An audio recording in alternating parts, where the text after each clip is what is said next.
Viral ফুল বিক্রেতা মেয়েটাকে নিয়ে আখি তার ভেরিফাইড পেজে একটা পোস্ট শেয়ার করেছে।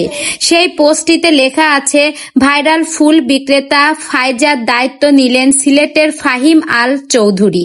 এছাড়াও লিখেছেন, আলহামদুলিল্লাহ, মেয়েটার দায়িত্ব এক ভদ্রলোক নিয়েছে।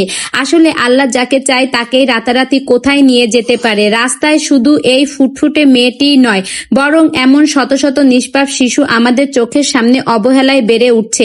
এদের সবারই একটা সুন্দর ভবিষ্যৎ পাওয়ার অধিকার আছে।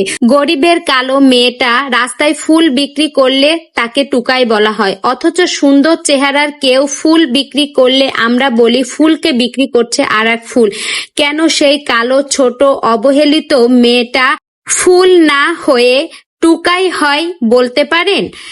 বর্ণ আমাদের রন্ধে রন্ধেই থাকবে আজীবন। আমাদের মানসিকতার পরিবর্তন দরকার। একটি নির্দিষ্ট ছবি ভাইরাল হলে সবার আবেগ সেই একজনের প্রতি আবদ্ধ হয়ে পড়ে, কিন্তু আসল পরিবর্তন তখনই আসবে যখন আমরা আমাদের আশপাশের প্রতিটি অবহেলিত মুখকে সমান দায়িত্ব দিয়ে দেখতে পারবো।